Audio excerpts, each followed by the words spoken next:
Baik, Ibu absen dulu ya. Yanti, Ibu, Samatulia, Ibu, Mardiana, Ibu, ini Reskianti. Jadi masih ada yang ingat materi minggu lalu? Fotosintesis. Apa itu fotosintesis? Proses Nah, jadi untuk pembelajaran kita hari ini mengenai virus. Nah, pasti sudah tidak asing lagi bagi kalian mengenai virus. Jadi, apa yang timbul pada benak kalian mengenai virus? Jahat. Apa? Penyakit? Menular. COVID. Infeksi. Berbahaya. Masker.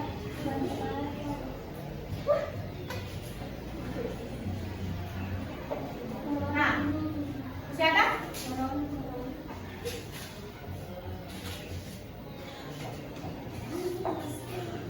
Nah, jadi virus ini adalah agen infeksius yang sangat kecil yang dimana terdiri dari materi genetik. Materi genetik yang dimaksud di sini adalah DNA atau RNA. Kemudian yang dilindungi oleh lapisan protein. Jadi virus itu tidak dapat berkembang biak secara mandiri dan memerlukan sel inang untuk bereproduksi. Nah, selanjutnya yaitu struktur virus.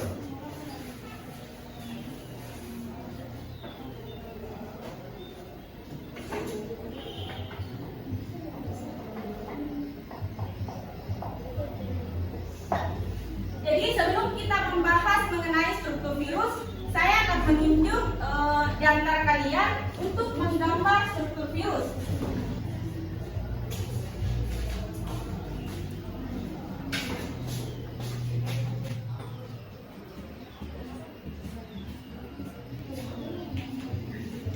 Jadi jangan bicara, perhatikan temannya.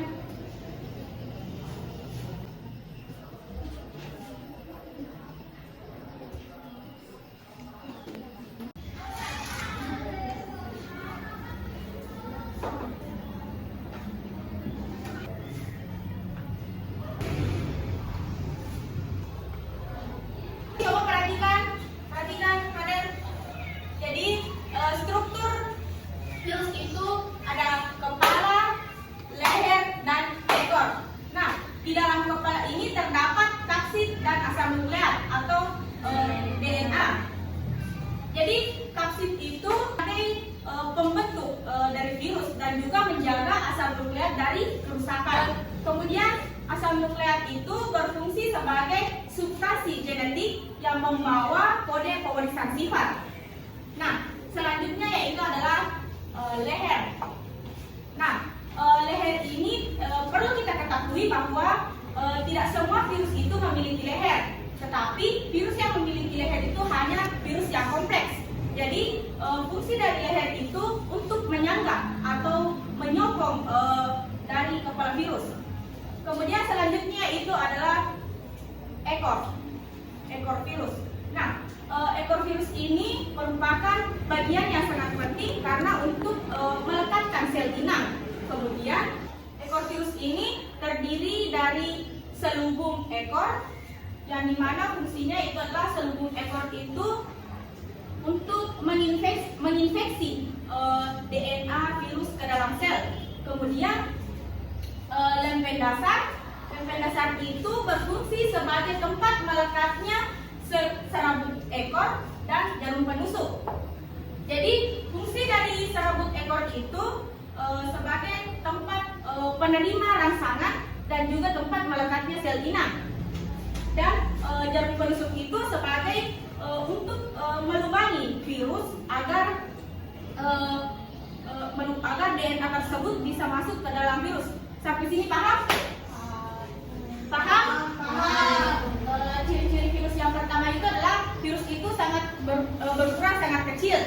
Yang kedua itu adalah tubuh virus itu terdiri dari dua selubung proton, kapsid dan bahan inti. Pasti ada kalian bertanya, apa sih itu bahan inti? Bahan inti yang saya maksud di sini adalah materi genetik, yaitu DNA dan RNA.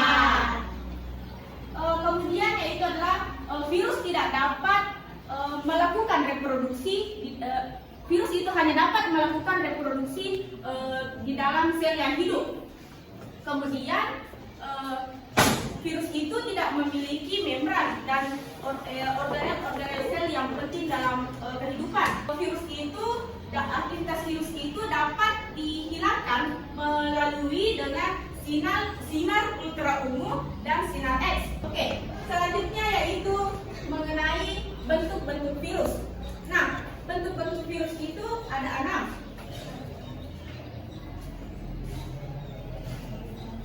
Pahami itu jadi hapus nih.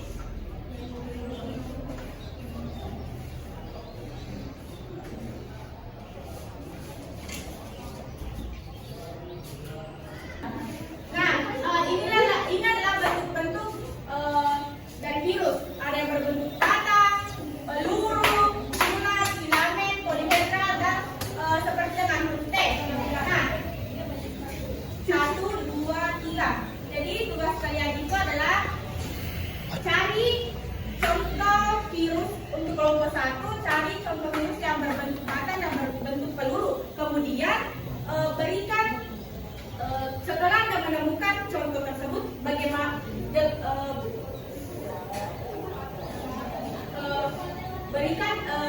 jelaskan cara penyebarannya dan penyakit apa yang ditimbulkan dari virus tersebut, kemudian berikan cara pencegahannya. Mengerti? Kemudian untuk kelompok 2 itu adalah berbentuk bulat dan berbentuk filamen. Dan kelompok 3 adalah berbentuk polimetral dan berbentuk huruf T. Mengerti semua tugasnya? Oke, saya beri waktu 5 menit. Cukup?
Jadi cara penyebaran virus itu yang pertama berdasarkan pernapasan, yang kedua kontak langsung, ketiga vektor, beberapa virus ditularkan melalui vektor seperti nyamuk atau tutul.